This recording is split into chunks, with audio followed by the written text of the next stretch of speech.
Namaskar friends, I welcome you all to the digital media of Uday India. And in India Things, I want to give kudos to Government of India and because of its good decisions. I will say where. Because Government of India has finally realized the dangers of arbitrary powers given to Waqf boards in this country. Waqf board owns a huge amount of real estate. A joint parliamentary committee report from 2009 under the direction of K. Rahman Khan says that it has about 4 lakh registered properties and over 6 lakh acres of land, and all of India's Waqf boards collectively own 8,54,509 properties distributed more than 8 lakh acres of land according to the Waqf management system of India. It is obvious that the Waqf board's property portfolio has increased significantly over last 15 years. And now should not we ask ourselves the question that how did a board for minority welfare come to own such a large amount of land?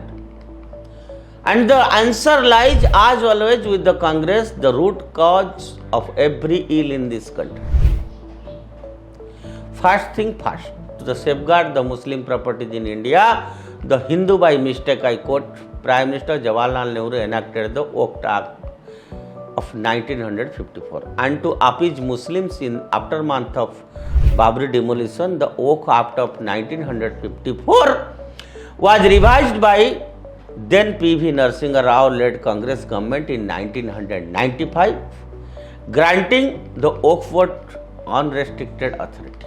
Any property that is regarded by Muslim law as being halal, religious or charitable for any purpose shall become the property of the Waqf according to section 3R of Waqf Act 1995. Friends, according to Article 40 of the Waqf Act of 1995, the Waqf board and surveyor of Waqf will decide whose land this land belongs to. Prime Minister Modi led government is finally doing something in this regard. That is why I told kudos goes to this government. The Waqf Amendment Bill being introduced by the Modi government aims to bring significant reforms to the functioning of Waqf boards across India. The bill proposes several key changes to ensure better governance, accountability and transparency in the administration of Waqf properties which are religious endowments for benefit of the Muslim community. One of the primary changes proposed in the bill is the restructuring of Waqf boards. The bill suggests a more streamlined and standardized process for the appointment of board members. And this includes setting clear eligibility criteria such as educational qualifications and relevant experience in the management of Waqf properties. And by doing so, the government aims to bring in individuals with a higher level of competence and integrity, thereby reducing the scope for arbitrary decisions and mismanagement.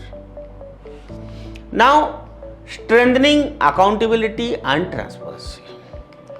To enhance accountability, the bill mandates the creation of a comprehensive and publicly accessible digital database of all Waqf properties, and this database will include detailed information about each property including its location, size, usage and income generated.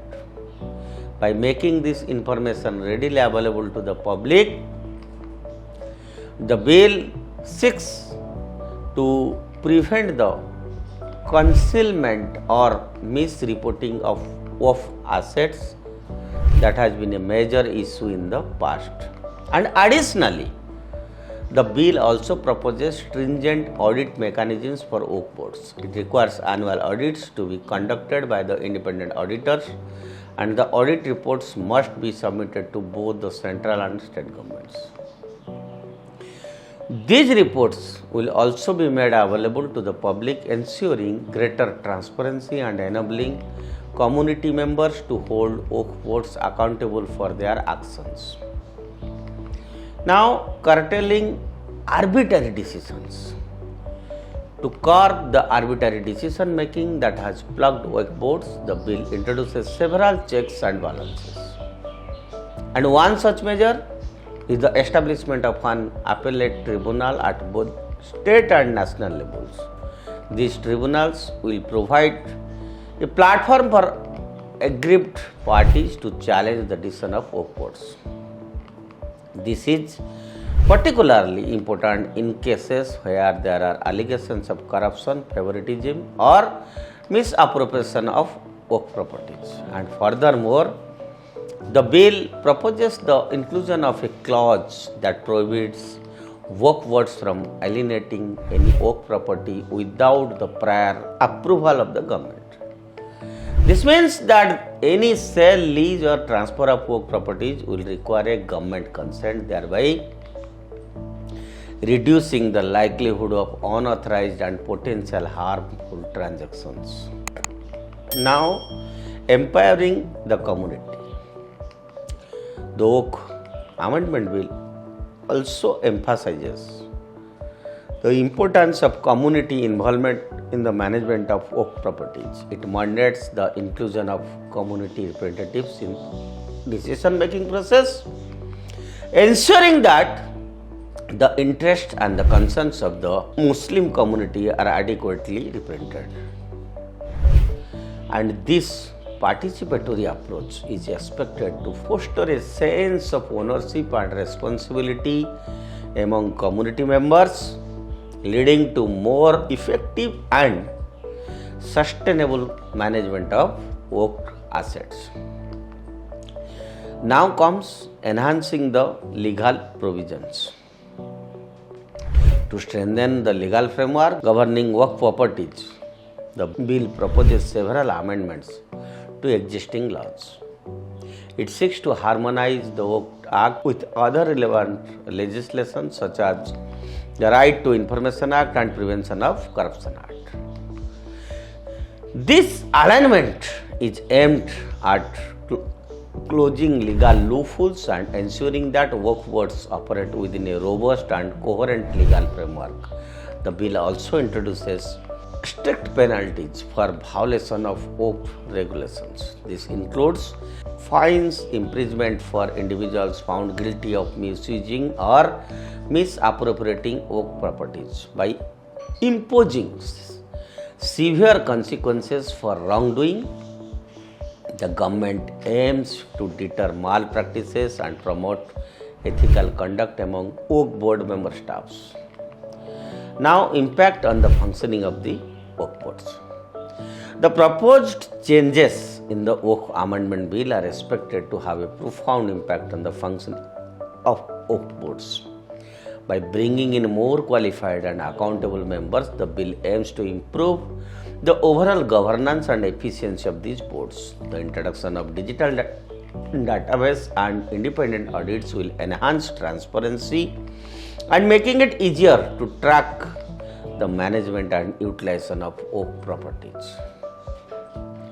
And the establishment of appellate tribunal will provide much needed check on the powers of the Waqf boards, ensuring that their decisions are subject to scrutiny and review. This is likely to reduce the instances of arbitrary and unjust decisions, thereby restoring faith in the Waqf administration among the Muslim community. Moreover, the involvement of community representatives in the decision-making process will empower the community and promote a more inclusive and participatory approach to Waqf management. This is expected to lead to more effective and community-oriented utilization of Waqf assets and thereby benefiting the intended beneficiaries and enhancing the overall impact of Waqf properties. Now let us discuss about the challenges and considerations. While the Waqf Amendment Bill introduces several positive reforms, its successful implementation will depend on various factors. And one of the key challenges will be ensuring cooperation and compliance of existing Waqf board members and staff.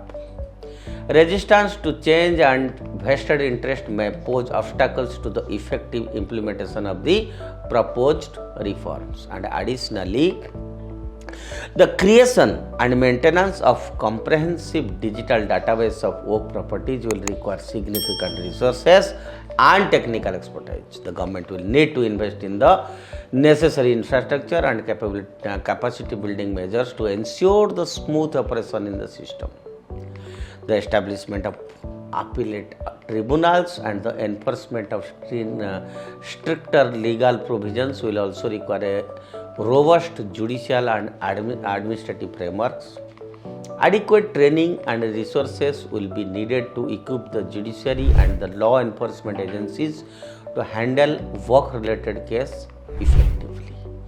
And in conclusion, I can say the Waqf Amendment Bill represents a significant step towards improving the governance and management of Waqf properties in India. By introducing measures to enhance accountability, transparency and community involvement, the bill aims to address long-standing issues of mismanagement and arbitrary decision-making in Waqf boards. The successful implementation of these reforms will depend on the cooperation of all stakeholders, including Waqf board members, government officials, and the Muslim community.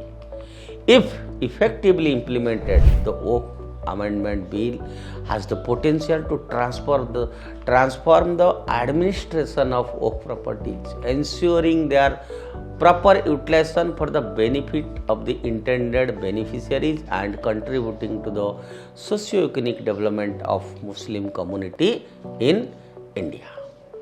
So, we can say that overall, if you can see the amendment that the government has taken is really we must give kudos to the government. That's all for today, and stay tuned with Uday India to get more information on this subject. Thank you.